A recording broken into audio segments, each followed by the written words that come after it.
Assalamu alaikum wa rahmatullahi wa barakatuh. Quand le vent du changement traverse l'âme, lorsque le vent du changement souffle, il ne demande pas la permission. Il ne frappe pas à la porte ni ne s'attarde à négocier. Il traverse les murs, il s'immisce dans les fissures invisibles, il réveille les cœurs endormis, doucement ou avec fracas. Ce souffle puissant, que nous voyons aujourd'hui souffler avec force sur les relations entre l'Algérie et la France, est bien plus qu'un simple mouvement géopolitique. Il est une onde, une secousse profonde qui dépasse les frontières, une vibration qui atteint nos âmes les plus intimes. Ce que Tebboune, en tant que président de l'Algérie, exprime dans ses gestes et paroles, ce n'est pas qu'un message politique ou un affront diplomatique. C'est un rappel ancestral, une pulsation d'histoire qui refuse l'oubli. L'Algérie qui secoue la France, c'est cette énergie vive d'un peuple qui refuse de laisser son passé être effacé ou manipulé. C'est le réveil d'une conscience collective, profondément enracinée dans des siècles de lutte, de foi et d'espoir. Mais alors, au-delà des images à la télévision, au-delà des débats publics et des discours enflammés, quelle résonance ce moment a-t-il en nous ? Que signifie-t-il pour notre âme, pour la lumière et l'obscurité qui cohabitent en chacun? La tempête extérieure est-elle aussi une invitation à une transformation intérieure? Dans l'histoire des grands bouleversements, un sage nous enseigne que les secousses visibles sont souvent le reflet de tremblements invisibles. Ce ne sont pas que des conflits de pouvoir, des affrontements de nations, mais des appels à l'éveil. Comme les nuits sombres de la Mecque où le prophète Muhammad, paix soit sur lui, fit face à l'opposition, c'est dans la résistance et la patience que la lumière intérieure se prépare. Ces moments d'adversité ne sont pas uniquement des épreuves extérieures. Ils sont des terrains fertiles où la foi, la conscience et la sagesse peuvent grandir. Imagine un peuple, une nation, comme une âme collective. Lorsque cette âme est en mouvement, ce n'est pas un hasard. Elle traverse des phases d'épreuve, de réveil, de purification. Ce que nous voyons aujourd'hui, dans cette scène historique entre l'Algérie et la France, est une manifestation de ce processus sacré.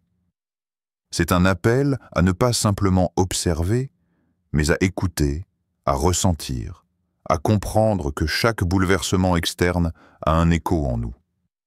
Alors, face à ces événements, que choisissez-vous? Allez-vous laisser ces secousses extérieures agir comme des vagues qui brisent votre calme, ou les accueillerez-vous comme des invitations à transformer votre regard sur vous-même, sur votre histoire, sur votre foi? Parce qu'Allah nous rappelle dans le Coran, avec une sagesse éternelle, que Allah ne change pas l'état d'un peuple tant que ceux qui sont en leur sein ne changent pas ce qui est en eux-mêmes. Coran 13:11. Ce verset n'est pas seulement un principe général. C'est une vérité vivante, un miroir qui nous invite à scruter notre propre cœur, à interroger notre propre transformation intérieure. Les changements véritables, les révolutions durables ne commencent pas uniquement dans les palais des dirigeants ou dans les rues des grandes villes. Ils prennent racine dans l'âme humaine, dans la volonté de se purifier, de s'élever, de s'ouvrir à la lumière divine.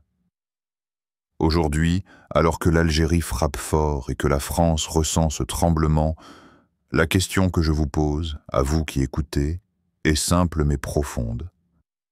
Comment accueillez-vous ce vent du changement qui souffle sur le monde, mais aussi dans votre propre vie? Quelle part de vous-même êtes-vous prêt à laisser secouer, réveiller, transformer? Peut-être que, comme les grandes épreuves des prophètes, ce n'est pas le moment de fuir ou de résister à la tempête, mais d'ouvrir son cœur, de tendre l'oreille à ce que le vent a à vous dire. Car parfois, le changement extérieur est la plus belle opportunité de renaissance intérieure. 1. La puissance d'une voix souveraine. Quand le président Tebboune parle, ce n'est pas une simple voix qui s'élève dans l'espace politique, ni un discours parmi tant d'autres. C'est une voix qui résonne comme un tambour de guerre, une voix forgée dans la fierté d'un peuple qui refuse la soumission et le silence. une voix qui incarne toute une histoire, toute une mémoire, toute une espérance. L'Algérie ne parle plus à voix basse, ni à pas feutrés. Elle s'affirme avec la puissance d'un torrent, indomptable, implacable, souveraine. Cette parole n'est pas qu'un message adressé à la France ou au monde. C'est un cri qui traverse le temps, un souffle de dignité, venu des profondeurs de la résistance. L'Algérie est la fille d'une terre où le courage s'est cultivé au prix de luttes immenses, où chaque pierre porte le souvenir des martyrs et des héros. C'est une nation qui, au-delà de ses blessures, renoue avec sa grandeur première. Cette grandeur qui ne s'achète ni ne se vend, mais qui s'impose par la vérité. La parole de Tebboune bouscule les certitudes, ébranle l'ordre établi, remet en cause les récits imposés. Elle force à regarder en face des vérités longtemps occultées, à sortir de la zone de confort des discours officiels. Car la vérité, malgré les masques et les stratégies, finit toujours par trouver son chemin. Elle s'infiltre, elle perce les voiles, elle réveille les consciences. Cette vérité-là, portée haut et fort, est un éclair dans la nuit, une lumière qui guide. Rappelons-nous, dans cette lutte pour la justice et la vérité, les prophètes qui ont affronté l'oppression avec une foi inébranlable. Le prophète Moussa, Moïse, face à Pharaon, n'a jamais tremblé ni reculé. Malgré la peur, malgré la force brutale d'un empire tyrannique, il a porté la parole de la justice avec une clarté et une fermeté inégalées. Son courage est une leçon éternelle pour tous ceux qui aspirent à la vérité et à la liberté. Tebboune, à sa manière, devient aujourd'hui le porteur de cette même flamme, cette même persévérance.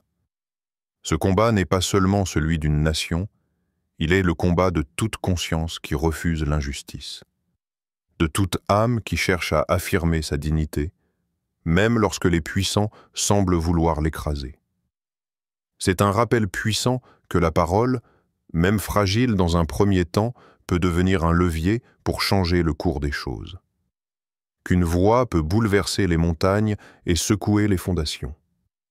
Alors, face à cette prise de parole souveraine, face à ce bouleversement lancé par Tebboune, une question brûlante se pose à chacun de nous. Quelle vérité profonde avez-vous longtemps laissée de côté, par peur du regard, par peur du jugement des puissants ou du conformisme ambiant? Que refusez-vous encore d'entendre, de voir, de dire, par crainte des conséquences? Ces vérités cachées, ces paroles peuvent-elles enfin sortir de leur silence? Car la liberté commence toujours par la sincérité envers soi-même, par le courage de se confronter à ce que l'on fuit. La parole de Tebboune, dans ce contexte, est une invitation à ce courage. Une invitation à reprendre possession de sa voix intérieure, à ne plus céder au silence imposé, à ne plus accepter la domination déguisée en dialogue. Cette voix forte est le reflet d'une volonté collective qui refuse la fatalité, qui veut écrire son histoire autrement. Et Dieu, dans sa sagesse infinie, nous assure dans le Coran: « Et ne pensez pas qu'Allah fait défaut à sa promesse aux messagers. Allah est puissant et détenteur du châtiment. » Coran 14, 47. Ce verset est un rappel que la justice divine est certaine et que le pouvoir humain, même quand il semble écrasant, est limité. Que la vérité des prophètes, des justes, finira par triompher. Et que chaque voix qui s'élève avec sincérité et foi porte en elle cette puissance sacrée. Ainsi, que cette voix souveraine de Tebboune, que cette Algérie debout soit pour nous un exemple vibrant. Osons porter nos vérités, osons secouer le silence, osons affirmer notre dignité, car c'est là la première étape vers tout changement authentique. 2. L'âme collective en éveil. Il y a dans l'air quelque chose de fragile et de puissant à la fois. Ce vent qui caresse l'Algérie aujourd'hui n'est pas qu'un simple souffle politique. C'est un murmure venu des profondeurs, un appel venu de l'âme même d'une nation. Ce bouleversement ne se limite pas aux frontières, aux cartes ou aux décisions de palais. Il touche l'essence même de ce que signifie être algérien, être humain, être vivant dans un monde en quête de sens. Chaque voix qui s'élève, chaque regard qui s'allume, chaque cœur qui bat avec une nouvelle intensité est une étincelle précieuse dans cette conscience collective qui se réveille doucement, mais sûrement. Ce n'est pas une lutte contre un autre pays, mais une quête universelle. La quête de justice, de liberté, de dignité. Ces valeurs-là transcendent les murs des nations. Elles résonnent dans chaque âme qui aspire à respirer pleinement. Dans les profondeurs de la nuit, une âme tourmentée cherchait la lumière, un chemin dans l'obscurité. Elle a découvert que la lumière n'est jamais loin, mais souvent cachée derrière les voiles épais de la peur, de l'incertitude, du doute. L'Algérie d'aujourd'hui ressemble à cette âme en quête. Elle traverse une ombre dense, mais avec la certitude que la clarté finira par percer. Cette traversée est un voyage intérieur autant qu'extérieur. Elle invite chacun à regarder au plus profond de soi, à questionner ses propres chaînes invisibles, celles qui emprisonnent sans que l'on s'en rende toujours compte. Ce réveil collectif est aussi un réveil individuel. Il y a une part de chacun de nous, cachée, oubliée, à laquelle il faut redonner vie pour ne plus être prisonnier de ses peurs, de ses doutes, de ses limitations. La beauté de cette renaissance réside dans sa douceur et sa mélancolie, dans cette lumière qui se fraye un chemin à travers la nuit. C'est un moment de grâce et de transformation où l'on comprend que la liberté commence d'abord par la libération intérieure. Le monde peut changer, mais tant que l'âme reste captive, le vrai changement reste impossible. Alors, en cet instant solennel, une question essentielle se pose. Quelle part de votre propre identité avez-vous besoin d'éveiller pour ne plus être prisonnier des chaînes invisibles? Peut-être est-ce le courage, la foi, la patience ou la vérité enfouie qui sommeille en vous. Peut-être est-ce le pardon, l'amour, la résilience ou la confiance en Allah, que l'on a trop longtemps mis de côté. S'éveiller, c'est aussi se réconcilier avec soi-même, se redécouvrir dans la lumière divine qui nous a créés. Car Allah nous rappelle avec une douceur infinie que nous avons certes créé l'homme dans la meilleure stature. Coran 95, 4. Cette perfection originelle, cette dignité innée, est le fondement sur lequel chaque renaissance s'appuie. C'est ce qui donne à l'âme le pouvoir de se relever, de s'élever, de marcher vers la liberté et la lumière. Chaque Algérien, chaque être humain porte cette majesté en lui, même s'il est parfois enfoui sous les décombres des épreuves. Ainsi, ce réveil collectif en Algérie n'est rien d'autre que le reflet d'un réveil universel, un miroir où chaque conscience peut puiser la force de grandir. Que cette lumière douce et mélancolique, qui s'allume dans le cœur des peuples et des individus, soit la promesse d'un avenir où la justice, la liberté et la dignité ne seront plus des mots lointains, mais des réalités vécues. 3. Un message pour tous les croyants. Dans ce monde en perpétuel mouvement, chaque événement, chaque bouleversement résonne bien au-delà des frontières visibles. Ce qui secoue aujourd'hui l'Algérie, qui frappe fort la France, n'est pas un simple affrontement politique ou économique. C'est un signe, un avertissement et une invitation adressée à tous les croyants, à toutes les âmes qui cherchent en la vérité et la justice sous le regard d'Allah. La victoire que nous devons rechercher n'est pas celle qui se mesure aux conquêtes matérielles ou aux puissances terrestres. La vraie victoire, la victoire ultime, réside dans la conquête du cœur, dans la conquête de la justice, de la patience, de la foi ferme et inébranlable. L'Algérie nous rappelle que même face aux géants, quand le cœur est purifié par la patience et la confiance en Allah, aucune puissance ne peut rester insensible, aucune domination ne peut perdurer. L'histoire d'Ayoub, Job, illustre cette vérité avec une lumière éclatante.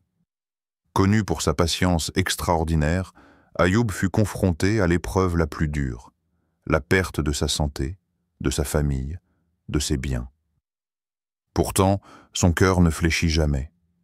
Il ne courba pas l'échine devant la douleur, mais se tourna vers Allah avec humilité, acceptant la volonté divine avec une foi inébranlable. Sa patience n'était pas une résignation passive, mais un acte profond d'adoration et de confiance. De la même manière, chaque épreuve collective que traverse une nation, une communauté, ou même l'humanité entière, est une invitation à purifier nos propres cœurs. C'est une opportunité pour chaque croyant de se rapprocher davantage d'Allah, de renforcer sa foi, de cultiver cette endurance spirituelle qui transforme les défis en tremplin vers la lumière. La question se pose alors, intime et puissante. Comment cultivez-vous la patience et la confiance en Allah face aux épreuves personnelles et collectives qui secouent notre monde? Cette patience n'est pas une faiblesse, mais une force divine qui nous est offerte. C'est une arme spirituelle, un bouclier pour le cœur face aux tempêtes de la vie. Elle est nourrie par la prière, cette connexion sacrée qui nous lie à notre Créateur, et par la certitude que tout ce qui arrive est sous le contrôle d'Allah, qui est avec ceux qui patientent. Coran 2, 53. Face aux bouleversements, aux incompréhensions, aux douleurs, ne perdons jamais de vue que la patience est aussi une forme d'action. Elle est le socle sur lequel repose la justice. Elle est de la lumière qui éclaire la voie du croyant même dans les ténèbres les plus profondes. L'Algérie, à travers sa résistance et sa foi collective, nous donne une leçon de courage et de confiance. Elle nous rappelle que les nations, tout comme les individus, sont appelés à traverser leurs épreuves avec foi, dignité et persévérance. Que chaque voix qui s'élève pour la justice, chaque acte de courage dans l'adversité est une prière silencieuse portée vers le ciel. Allah dit « Ô vous qui croyez, cherchez secours dans l'endurance et la prière.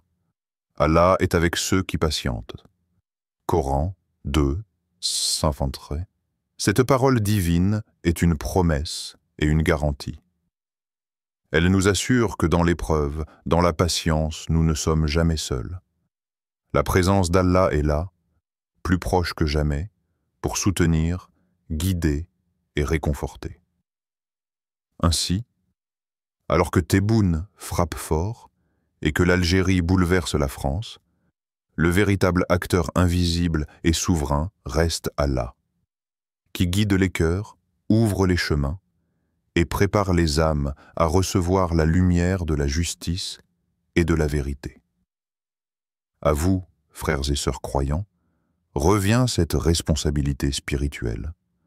Se réveiller intérieurement, cultiver la patience, renforcer la foi et marcher avec confiance dans les sentiers que Dieu trace pour nous, même lorsque le monde semble s'écrouler autour. Merci d'avoir pris le temps de regarder cette vidéo. Que les enseignements partagés ici vous apportent paix, lumière et proximité avec Allah. N'oubliez pas de vous abonner à la chaîne pour continuer ce voyage spirituel ensemble et de partager avec ceux qui en ont besoin. Nous sommes tous unis dans la quête de la vérité et de la sagesse divine. Que chaque pas sur ce chemin soit une bénédiction pour vous et pour tous ceux qui vous entourent. Qu'Allah nous guide et nous protège, et qu'il nous accorde la meilleure fin. Amen.